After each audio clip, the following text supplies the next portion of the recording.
Hello and welcome back to Down the Track, and we're in the business end of the Women's World Cup. Australia beating West Indies by a big margin yesterday and qualifying for the finals. They'll be waiting for either South Africa or England to face in the finals.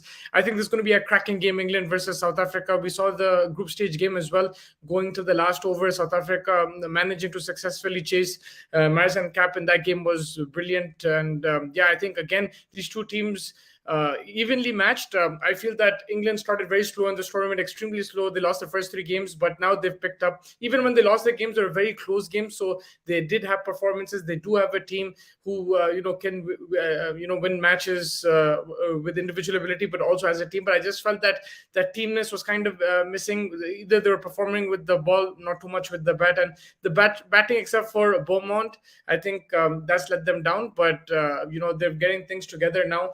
That cliffhanger against New Zealand as well helped them qualify for the semi-finals. And England have been here, done that in this kind of situation. They've been in semi-finals.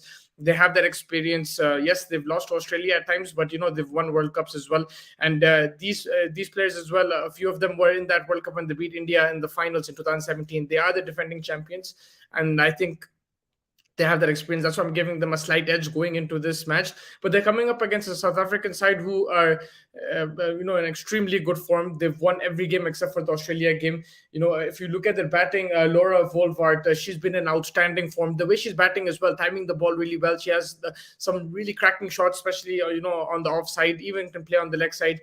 And she's been very consistent in this tournament, always provided starts for South Africa and really built from there. I think only in one game against West Indies, she couldn't provide a start, and that's where they kind of collapsed, but Rain saved them there. But apart from that, South Africa have been on point, and a lot of the success also has to be given to their bowlers. Shabnam Ismail leading the attack.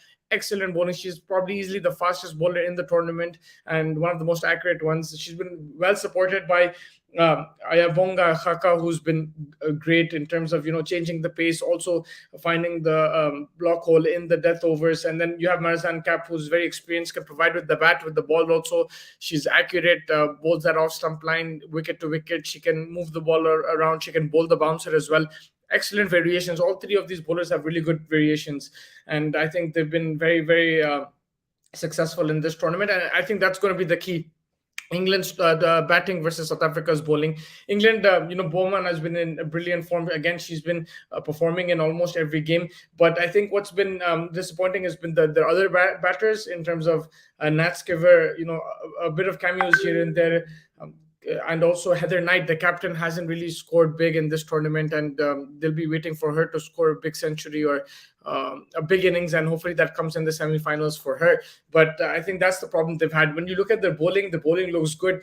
Kate Cross has been one of the most underrated bowlers in this tournament. Again, very good variations, very smart bowler. She changes her length as well according to the batsman. She doesn't stick to one length, and she keeps the batter guessing.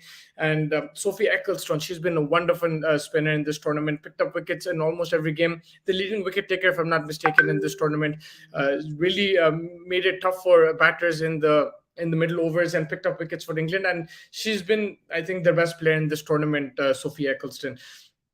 They also have Catherine Brunt and Shrewsbury, who both haven't been in the greatest of form. They were excellent in 2017 when they beat India in that final. That tournament, they were really good.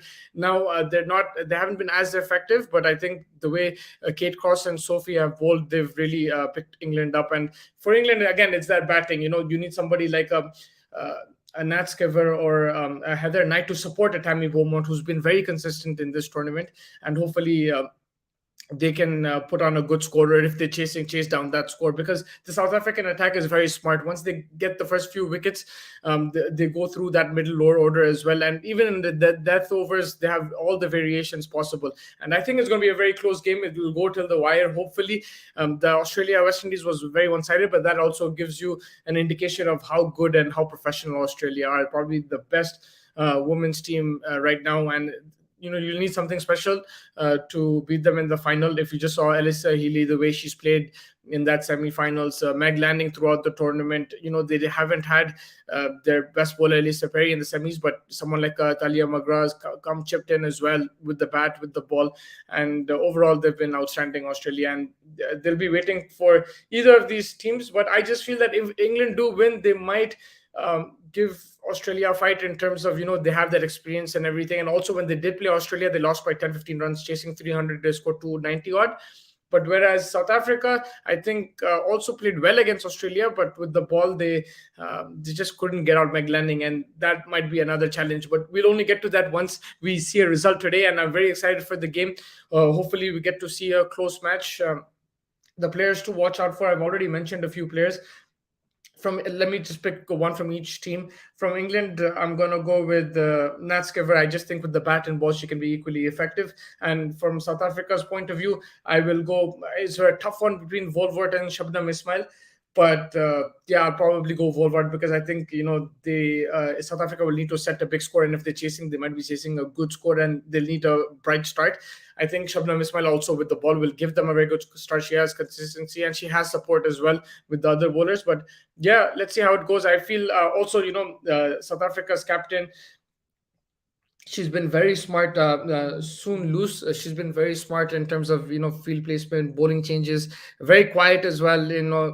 Happy going kind of person. But she's been brilliant in terms of captain. The way she's handled this side and really kept things calm on the field. There's some fiery characters there, whether it's Marizan Kapp or whether it's Shabnam Ismail. It's not easy to captain these kind of bowlers, but she's done a great job. And she has another challenge now against England, and hopefully she is successful. Let's see what happens. Hoping for a cracker. England versus South Africa. Make sure you comment with your predictions on who you think is going to win. Thank you so much for joining me, and we'll catch you soon.